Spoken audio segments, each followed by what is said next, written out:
warahmatullahi wabarakatuh. Kami dari kelompok 5 yang beranggotakan saya sendiri Suci Kirani Aprilia Putri dengan NIM 2003020017, ada Roro Wulan dengan NIM 2003020021, ada Wiri Sakniawati dengan NIM 2003020051. Di sini kami akan membahas laporan studi kasus kami mengenai tantangan pengasuhan generasi alfa, cerdas tapi rawan menyendiri. Sebelum itu yang terhormat kepada Bapak Aang Yudo Prastowo MPD dan Ibu Dr. Nur Izati SPD MSI selaku dosen pengampu pada mata kuliah Profesi Kependidikan. Adapun pembahasan yang kami bahas, yang pertama pemilihan kasus, yang kedua pengumpulan data, yang ketiga analisis data, yang keempat perbaikan, dan yang terakhir adalah kesimpulan. Langsung saja kita masuk yang pertama, yaitu pemilihan kasus. Yang dimana kasus yang kami ambil yaitu kasus yang pertama, di mana kasus pertama ini topiknya adalah tantangan pengasuhan generasi alfa, cerdas tapi rawan menyendiri. Anak yang lahir setelah tahun 2010 kini dikategorikan sebagai generasi alfa. Psikolog menyebutkan bahwa mereka adalah anak-anak dengan tingkat kecerdasan yang tinggi. Selanjutnya adalah pengumpulan data. Yang pertama, anak yang lahir setelah tahun 2010 kini dikategorikan sebagai generasi alfa. Psikolog menyebutkan bahwa mereka adalah anak-anak dengan tingkat kecerdasan yang tinggi. Yang kedua, Samantha mengatakan bahwa penelitian terbaru telah banyak mengungkap saran penggunaan gadget pada anak. Sesuai saran ahli, buah hati tetap harus dibatasi dengan porsi waktu ketika menggunakan gadget dan wajib dalam bimbingan orang tua. Yang ketiga, ketika menjalani tes IQ, sebagian besar anak-anak itu tingkat kecerdasannya terbukti di atas rata-rata. Hal itu mendorong orang tua menyekolahkan anaknya lebih cepat. Yang keempat, psikolog anak Samantha Elsener mengatakan kecerdasan generasi alfa sangat tinggi dan melampaui generasi sebelumnya. Yang kelima, mereka, generasi alfa, lebih menyelesaikan masalah secara kreatif, tapi mereka cenderung keasyikan sendiri karena terpapar gadget, kata Samantha dalam peluncuran BioStime di Tamrin 9 Ballroom, Jakarta, Selasa.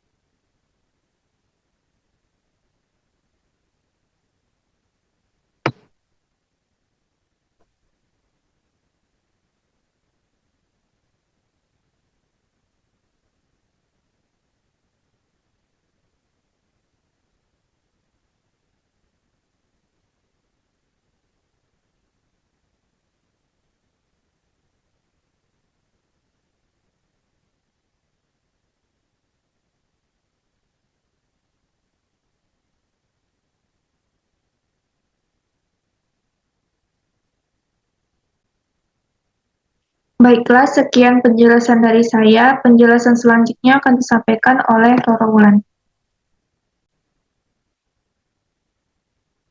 Baiklah, saya akan melanjutkan pembahasan dari Suci. Pembahasan selanjutnya mengenai analisis data. Bagian pertama yaitu identifikasi masalah. Perkembangan teknologi pada setiap generasi terus mengalami perkembangan dengan pesat.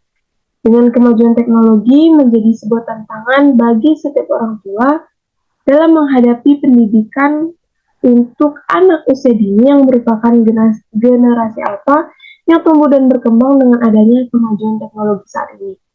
Kemajuan teknologi akan membawa dampak bagi pendidikan anak, baik itu dampak positif maupun dampak negatif. Nah, pada dasarnya anak belum memahami untuk mencari sebuah informasi yang baik atau tidak. Karena pada masa anak usia dini adalah masa di mana anak senang untuk mengeksplor segala hal, salah satunya teknologi. Seperti pada kasus di atas, dengan adanya generasi alfa membawa tantangan bagi orang tua dalam memberikan pola asuh. Kecanduan anak pada gadget dapat memberikan dampak negatif. Salah satunya adalah speech delay. Di sini, peran orang tua sangat dibutuhkan dalam mengawasi anak-anak mereka saat bermain gadget. Selanjutnya yaitu diagnosa. Adapun diagnosa dari kasus tersebut ialah yang pertama, generasi alfa telah terpapar gadget. Salah satu dampak dari terpaparnya gadget tersebut yaitu generasi alfa mengalami speech delay atau keterlambatan bicara. Lalu yang B, kurangnya pengawasan dari orang tua. Yang C, kebiasaan memakai gawai satu arah dapat mempengaruhi kemampuan belajar anak dan anak rawan bunuh diri. Yang D, tidak adanya aturan dari orang tua untuk batasan waktu penggunaan gadget. Dan yang terakhir, generasi alfa kurang berinteraksi dengan teman-teman seusianya maupun masyarakat karena terlalu keasyikan bermain game.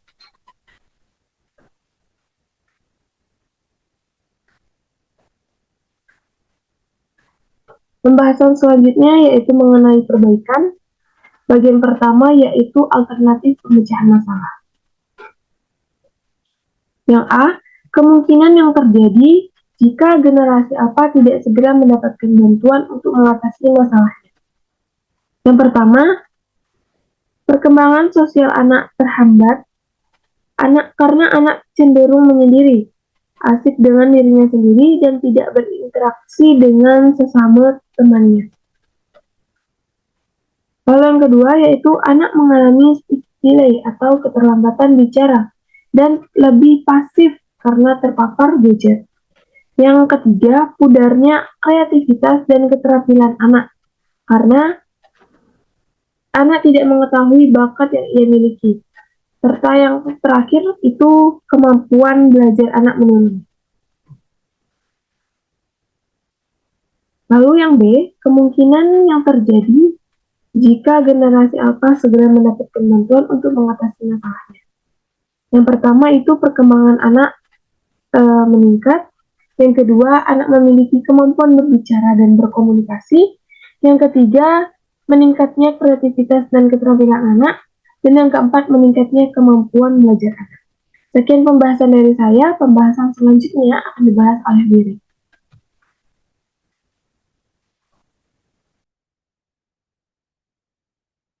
Baiklah, saya Wiri Sagniawati akan melanjutkan penjelasan dari Roro mengenai topik yang D, yaitu perbaikan. Nah, di sini saya akan melanjutkan poin yang kedua, yaitu pemberian bantuan atau treatment. Nah, pemberian bantuan adalah salah satu langkah tindak lanjut yang bertujuan untuk memberikan alternatif jalan keluar kepada generasi alfa yang terpapar gadget. Ada beberapa saran yang kami berikan sebagai berikut.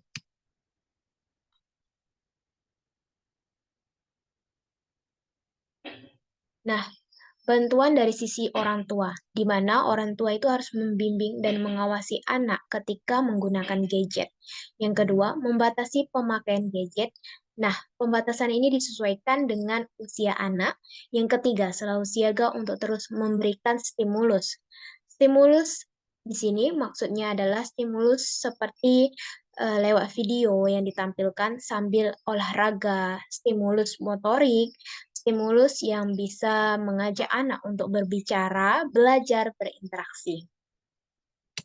Nah, adapun bantuan jika dilihat dari sisi guru, di mana yang pertama, guru harus merancang pembelajaran yang dapat meningkatkan keterampilan hidup atau life skill, keterampilan berpikir dan belajar.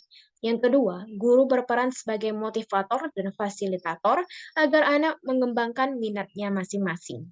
Yang ketiga, guru menciptakan media belajar yang menarik dengan informasi yang valid. Oleh karena itu, guru harus memiliki keterampilan informasi dan media. Yang keempat, ubahlah lingkungan kelas menjadi tempat di mana siswa terpanggil untuk berpendapat, membuat pilihan, dan merefleksikan tindakan mereka. Yang kelima, menciptakan suasana kelas yang berbeda, seperti membaca pembelajaran keluar, seperti membawa pembelajaran keluar dari ruang kelas, agar siswa tidak mudah bosan. Selanjutnya, yaitu tindak lanjut atau follow up. Nah, untuk mencapai hasil yang maksimal, tentunya ada usaha bantuan dalam bentuk pelimpahan, maka diperlukanlah tindak lanjut sebagai berikut. Yang pertama, mengamati kegiatan, perkembangan, dan keterampilan anak setelah mendapatkan bantuan ya. Yang kedua, selalu memberikan stimulus yang dapat membawa anak itu bergerak, berbicara, berinteraksi. Yang ketiga, mengadakan wawancara ulang dengan anak, orang tua, dan guru. Nah, adapun kesimpulan pada kasus kali ini, yaitu perkembangan teknologi pada setiap generasi terus mengalami perkembangan dengan pesat. Dengan kemajuan teknologi menjadi sebuah tantangan bagi setiap orang tua dalam menghadapi pendidikan untuk anak usia dini yang merupakan generasi alfa yang tumbuh dan berkembang dengan adanya kemajuan teknologi saat ini. Generasi alfa telah terpapar gadget. Salah satu dampak dari terpaparnya gadget tersebut yaitu generasi alfa mengalami speech delay atau keterlambatan bicara. Solusi yang dapat diberikan untuk mengatasi hal tersebut adalah membatasi penggunaan gadget, selalu siaga untuk memberikan stimulus, dan membimbing juga mengawasi. Baiklah, sekian penjelasan kita mengenai kasus kali ini. Terlebih terkurang kami mohon maaf. Wassalamualaikum warahmatullahi wabarakatuh.